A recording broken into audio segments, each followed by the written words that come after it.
Hello दोस्तों, स्वागत है आपका मगध क्लासेस में। और आइए देख लेते हैं यूपीएससी के लिए आज के करंट अफेयर्स। इंडिया ने सेट किया है एम्बिशियस टारगेट अचीव करने का 450 गीगावाट का। ये है 2030 तक का। ये कब किया था? लास्ट ईयर जब कोप 25 की जो कॉन्फ्रेंस हुई थी, उसके साथ ही पेरिस क्लाइमेट की एग्रीमेंट की जो मीटिंग हुई थी, ठीक है, ये तब ये सेट किया गया था। और कंट्री ने जो प्लेज किया था, और 33 से 35% रिडक्शन एमिशन इंटेंसिटी, ठीक है, जो हमारे कार्बन एमिशन है कंट्री के, उसकी इंटेंसिटी को रिड्यूस करने का जो प्लेज लिया था कंट्री ने, वो था 33 से 35% रिडक्शन, ठीक है, 2030 तक का, 2005 के लेवल से कंपेयर करते हुए। अगला देखते हैं, पाकिस्तान ट्रांसफरिंग द मैनेजमेंट। तो अभी न्यूज में चल रहा है, पाकिस्तान ने ट्रांसफर कर दिया है जो गुरुद्वारा है वहां का, करतारपुर साहिब, उसकी जो मैनेजमेंट है उसको ट्रांसफर कर दिया है। किसको? सिख गुरुद्वारा प्रबंधक कमेटी। To which body? तो आपको बताना है सिख गुरुद्वारा प्रबंधक कमेटी से वो सीधा ट्रांसफर किसे कर दिया गया है। अभी चल रहा है इसका न्यूज में। तो किसको कर रहा है पाकिस्तान, आपको बताना है कौन सी दूसरी बॉडी है। इसका आंसर है द इवेक्यू ट्रस्ट प्रॉपर्टी बोर्ड, ठीक है।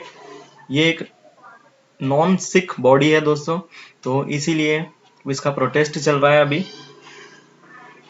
करतारपुर साहिब कॉरिडोर के बारे में मैं थोड़ा सा बता देता हूँ। करतारपुर साहिब, ठीक है, तो ये जो, जैसा कि आपको मालूम है, करतारपुर में है।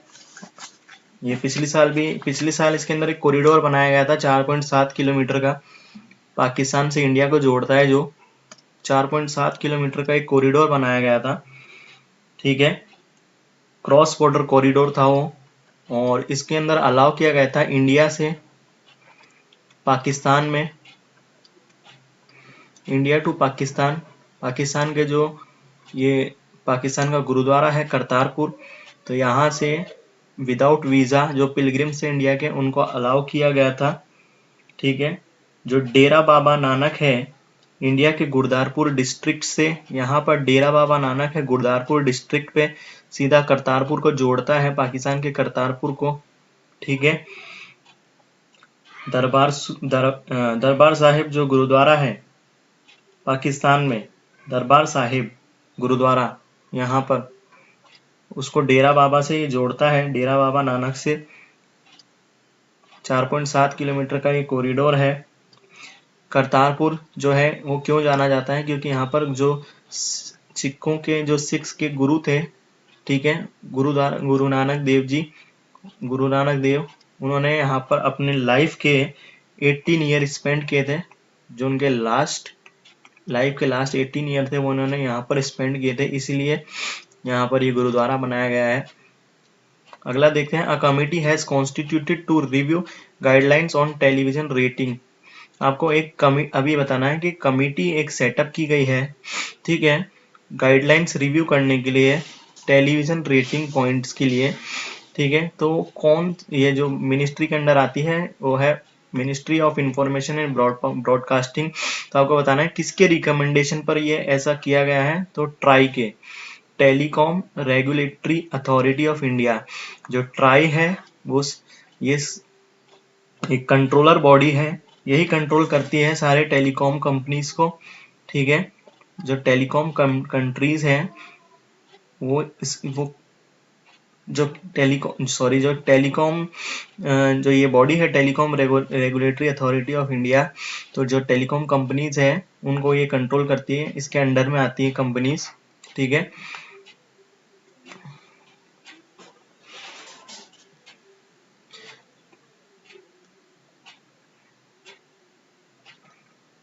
प्रसार भारती के सीईओ जो का नाम आप देख लीजिए, यहाँ पर इम्पोर्टेंट है, Shashi Shekhar Vempati. Shashi Shekhar Vempati will be chairman of the committee, ठीक है। जो प्रसार भारती के सीईओ है वो चेयरमैन होंगे इस कमेटी के, ठीक है। जो ये कमेटी बनाई गई है गाइडलाइन रिव्यू करने के लिए टेलीविजन रेटिंग पॉइंट्स की। और ये क्यों मनाई गई है? टेक्निकल एडवांसमेंट के लिए, ताकि जो टेक्निकल एडवांसमेंट है वो अचीव हो सके, ठीक है, और जो इंटरवेंशन है वो ट्रांसपेरेंट हो सके इसके अंदर, ठीक है, और एड्रेस करने के लिए इसके सिस्टम को, ठीक है। तो प्रसार भारती के लिए मैं आपको आगे बताता हूँ एक क्वेश्चन में, अगले वाले में। Housing and urban affair minister Harshdeep Singh Puri, इन्होंने लॉन्च किया है, इस मिनिस्ट्री ने लॉन्च किया है नर्चरिंग नेबरहुड चैलेंज, फोकस करते हुए, सिटीज को शेप्स करते हुए यंग चिल्ड्रन और उनकी फैमिलीज के अकॉर्डिंग। तो किसके सपोर्ट से ये जो चैलेंज है वो चलाया जा रहा है? तो देखेंगे the Bernard van Leer Foundation, Netherlands की जो एक फाउंडेशन है बर्नार्ड वेन लीर, ठीक है, with the technical support from WRI India, ठीक है।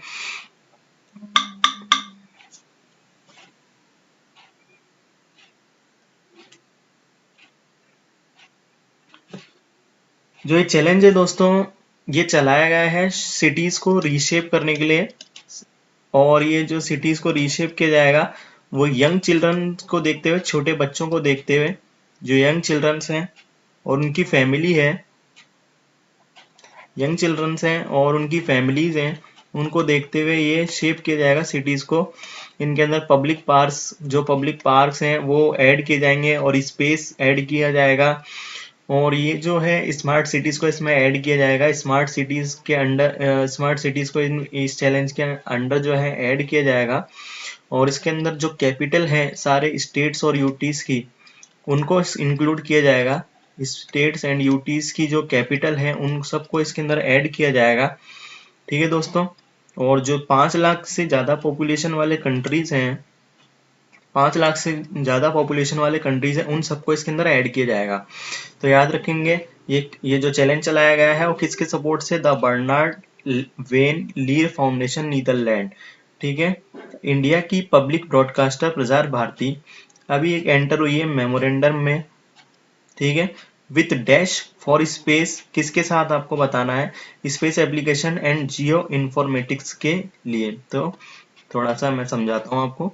भास्कराचार्य नेशनल इंस्टीट्यूट के साथ मेमोरेंडम साइन किया है प्रसार भारती ने, और ये किसके अंडर आती है? Electronics and information technology ministry के अंडर आती है। और इस मेमोरेंडम के अंडर होगा क्या? 51 DTH एजुकेशन टीवी चैनल है वो, जो फ्री डिश टीवी चलता है दोस्तों, इसके अंदर फ्री चैनल दिखाए जाते हैं। जो है एक सेट टॉप बॉक्स आता है फ्री, उसमें फ्री चैनल चलते हैं, तो उसके अंदर 51 DTH एजुकेशन जो चैनल है वो जोड़े जाएंगे, ठीक है दोस्तों। प्रसार भारती क्या है?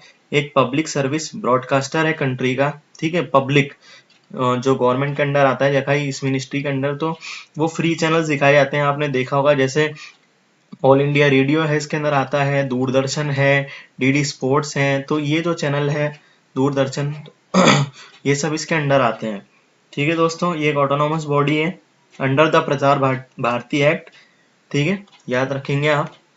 अभी इसरो ने स्केड्यूल्ड किया है लॉन्च किसका? अर्थ ऑब्जर्वेशन सैटेलाइट ES-01 7 नवंबर 2020 को। किस इंटेंशन से किया है? जो हमारी एग्रीकल्चर है कंट्री की, ठीक है, फॉरेस्ट्री, जो फॉरेस्ट हैं और जो डिजास्टर मैनेजमेंट है उसको सपोर्ट करने के लिए, ठीक है, ये सैटेलाइट इनको सपोर्ट करेगा, ठीक है दोस्तों। ये इनके एडवांसमेंट के लिए किया गया है सैटेलाइट जो लॉन्च है। ऊपर से ये इनके ऊपर जो है मॉनिटर करेगा ये एग्रीकल्चर, फॉरेस्ट्री और डिजास्टर मैनेजमेंट को, ठीक है। और by the work horse launch satellite, ये सैटेलाइट व्हीकल है, मैं आपको बताता हूँ, PSLV-C49, याद रखेंगे। देखेंगे EOS-01 जो सैटेलाइट है वो लॉन्च किया गया है PSLV-C49 के थ्रू, ठीक है। इंडिया ने सक्सेसफुली टेस्ट किया है जो एडवांस वर्जन है पिनाका रॉकेट का एडवांस वर्जन है, ठीक है। और आपको बताना है कि कौन से जो अर्लियर वर्जन है उसको रिप्लेस करेगा। तो MK1 जो पिनाका रॉकेट है, अर्लियर वर्जन इसका, उसको रिप्लेस करेगा, ठीक है। MK1 की जो रेंज थी वो है 36 किलोमीटर, और जो अभी वाली की रेंज है वो है 45 to 60 किलोमीटर अवे। ठीक है। और डिजाइन एंड डेवलपमेंट की जो रिस्पॉन्सिबिलिटी है वो किसको जाती है? जो पुणे बेस्ड लेबोरेटरी है DRDO की, armament research and development establishment ARDE, high energy materials research laboratory HEMRL। ठीक है दोस्तों, ये जो है पिनाका का एडवांस जो वर्जन है वो लॉन्च किया गया है इंटीग्रेटेड टेस्टेड रेंज सेंटर से। Integrated integrated test range centre है DRDO का, चंदीपुर कोस्ट उड़ीसा के अंदर। ठीक है, चंदीपुर कोस्ट उड़ीसा के अंदर है। और मैं आपको एक छोटी सी जो है इंफॉर्मेशन देना चाहता हूँ कि इस प्रकार के जो रॉकेट्स हैं वो मिसाइल्स हैं वो ट्रैक किए जाते हैं, तो उनको ट्रैक किया जाता है दोस्तों radar radar technology, telemetry telemetry और electro optical tracking system, electro optical tracking system के थ्रू। ठीक है, रडार आप सबको मालूम होगा, पहले भी कई बार न्यूज में आ चुका है। डिटेक्शन सिस्टम है जो कि रेडियो जो वेव्स होती है उनको यूज में लेते हुए जो ऑब्जेक्ट्स होते हैं, मिसाइल्स है, रॉकेट्स हैं, उनके जो एंगल है और वेलोसिटी की रेंज है उनको डिटरमाइन करता है। और जो टेलीमेट्री सिस्टम है वो रिकॉर्ड करता है दोस्तों, रिकॉर्ड करता है इंस्ट्रूमेंट्स को और ट्रांसमिट करता है उनकी रिकॉर्डिंग को। ठीक है, याद रखेंगे। और जो इलेक्ट्रिकल जो मैंने बताया इलेक्ट्रिकल ऑप्टिकल ट्रैकिंग सिस्टम जो है वो क्या है? ये एक डिस्प्ले सिस्टम है। ये क्या करता है? मिसाइल्स का या फिर जो जैसे रॉकेट्स होते हैं तो इनको क्या करता है ये डिस्प्ले करता है दोस्तों, और रिकॉर्डिंग डेटा एनालाइज करता है इनकी फ्लाइट ट्रेजेक्ट्री का। यानी कि इनकी जो फ्लाइट ट्रेजेक्ट्री है, ये जो उड़ते हैं, इनका एंगल वगैरह ये सब कुछ डिस्प्ले करता है, वो भी 3D डिस्प्ले। ठीक है, 3D कैप्चर डेटा, और जो 3D डिस्प्ले है वो ये शो करता है। ठीक है, इनका जो फ्लाइट का पाथ है, जो ट्रेजेक्ट्री पाथ है, वो पूरा ये 3D एज अ 3D जो है डिस्प्ले करता है। Joint naval exercise CARAT CARAT 2020 launch की गई। कौन से दो कंट्रीज के बीच में? याद रखेंगे, US एंड बांग्लादेश। इनके रिलेशनशिप्स को स्ट्रेंथन करने के लिए, ब्रॉडन करने के लिए, मेरीटाइम अवेयरनेस को। ठीक है, आपको बताना है कौन से म्यूनिसिपल कॉर्पोरेशन कौन सी सिटी के लॉन्च किया है my family my responsibility campaign. तो इसका आंसर है greater Mumbai. Education department of which state has launched toll free tele education helpline number for government school students। तो आपको बताना है कौन से एजुकेशन डिपार्टमेंट है उसने लॉन्च किया है toll free education number government school के बच्चों के लिए। ठीक है, ताकि वो किसी भी सब्जेक्ट से रिलेटेड गाइडलाइंस ले सके फोन पर। तो ये है, ऐसा करने वाला है असम। ठीक है, वुमेन्स T20 चैलेंज अभी जो चल रहा है आपको बताना है, जो शारजाह क्रिकेट स्टेडियम है UAE में, वहां हो रहा है, आपको याद रखना है। ठीक है, जो वैसे स्पोर्ट्स के प्रीलिम्स में तो पूछे जाते नहीं है, पर जो अदर एग्जाम्स के बच्चे जो तैयारी कर रहे हैं वो याद रखेंगे। शारजाह क्रिकेट स्टेडियम UAE में है, आपको याद रखना है। ठीक है, अगला देखते हैं। HDFC बैंक ने अपॉइंट किए हैं नए CIO चीफ इंफॉर्मेशन ऑफिसर। तो उनका नाम है रमेश लक्ष्मी नारायण। ठीक है, और बैंक ने अनाउंस किया है new chief executive and managing director, जिनका नाम है शशिधर जगदीशन। ठीक है, ये बहुत छोटी सी जानकारी थी, लेकिन जो हमारे करंट अफेयर्स आते हैं अदर एग्जाम्स में, जैसे वो 1 नंबर के तो आते ही हैं, तो आप याद रखेंगे, आपका 1 नंबर जरूर पक्का हो जाएगा। श्रीधर जगदीशन।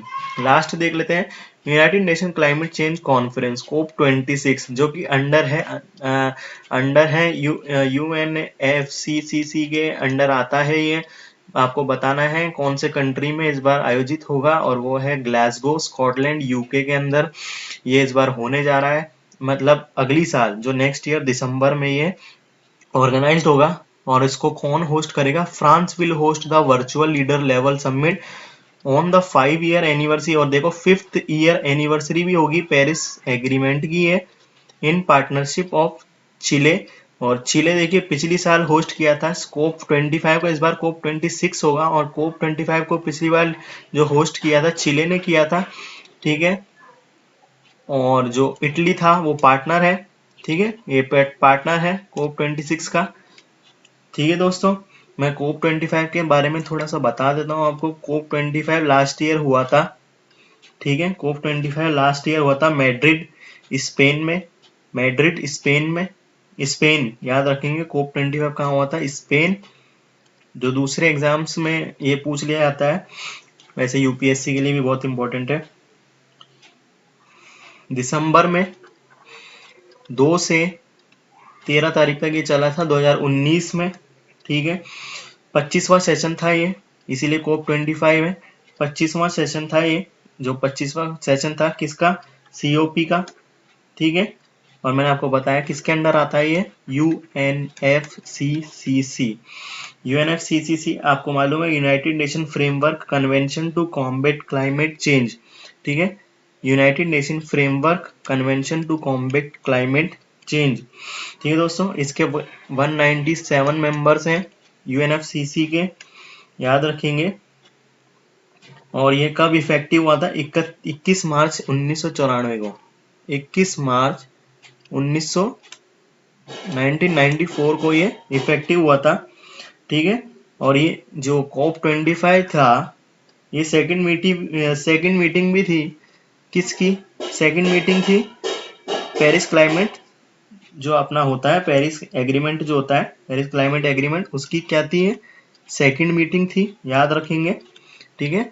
और जो यहाँ पर प्लेज लिए जाते हैं कंट्रीज के थ्रू क्लाइमेट जो कार्बन एमिशन को कम करने के लिए, जो जलवायु परिवर्तन है उससे लड़ने के लिए, ठीक है। तो यही है इसका आज का हमारा।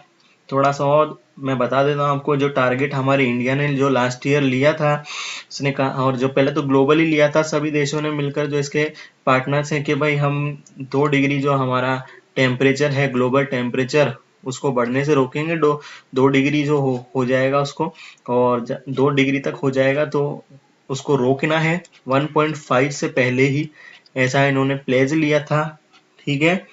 और ग्रीन हाउस गैसेस के एमिशन को कम करना। और एक प्लेज और थी कि $100 बिलियन, जो $100 बिलियन है, वो हर साल जो है पेरिस क्लाइमेट एग्रीमेंट के लिए हर साल क्या किया जाएगा? इकट्ठा किया जाएगा हर साल में। तो ये सब प्लेज ली थी इन्होंने।